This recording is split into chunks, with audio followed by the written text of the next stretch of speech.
Okay, so let's take a walk down the historical narrative that we Ooh. began in Lemuria, and uh, let's speak on the deluge and the different aspects of that. Absolutely. Let's jump into the deluge.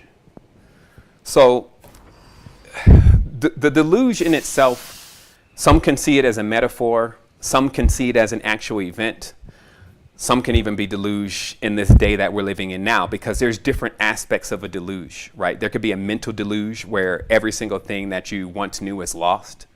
There could be a physical deluge, like we're going to talk about right now, where you have an entire continent underwater, and there is proof that, as you're seeing on this map, that that continent right there is underwater.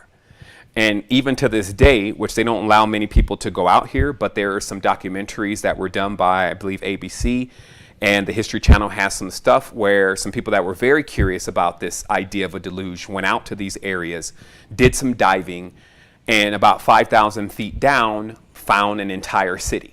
Okay. And in fact, as we keep going, we're going to be disclosing where the real locations of things like Atlantis are, etc. But right now we're focusing on Lemuria, or what we're calling Lemuria or Mu.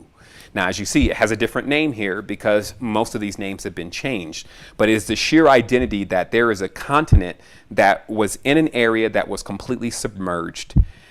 And that area was crunk, meaning that, let's go back real quick, that back in the day, since the population is not very high anyway, mankind is actually in this act of growth. And so any other human is actually really seen as a friend. There's not much conflicts. There's enough things to be going to war with or fighting with, like the animals and the elements, right? So in this period, what we find is we find that everyone condensed, or a lot of people condensed themselves into a specific area, and we had what would be seen as a golden age, where all these arts, which we just talked about earlier, like that are really delivered from the awareness of your own consciousness, are then brought out into the physical reality, which actually gives us our word technology. A technology is anything external to yourself. So the technologies were at their height in Lemuria, in this specific area, and for one reason or another, which I haven't really destroyed my brain in trying to figure out, it all sunk. And the result of that was much of what you see here now in some of these images. There's plenty of images about this, especially as you begin to realize that the Sumerians were actually people who fled from this Indus Valley culture. Then you can see it then everywhere. Also, you understand the Mayans also fled from this activity from Kumari.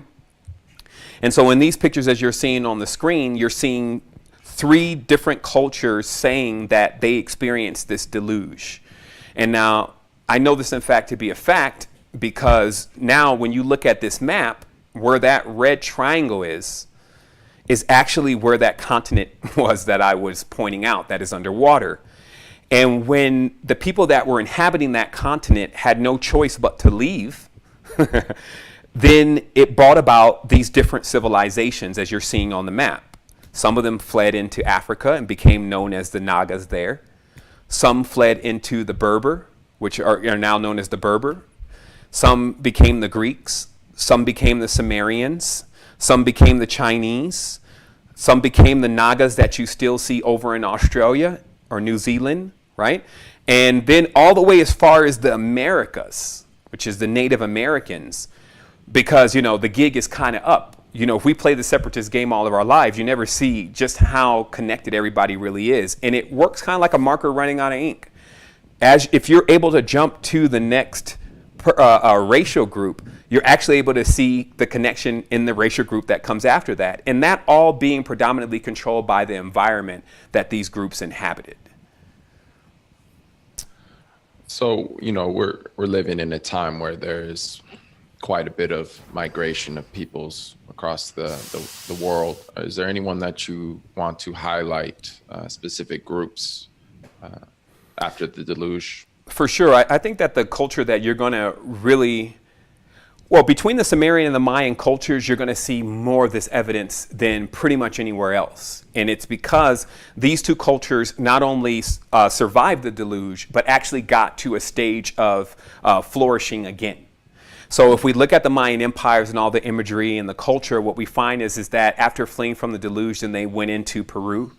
And many of the cultures that we see around that area all center around these ideals that we're going to be talking about that these ancient people shared about what they believed in, like the 7 steps of the pyramids that we see even now as the Sun Temple, the 7 days of the week, the 7 primary celestial bodies.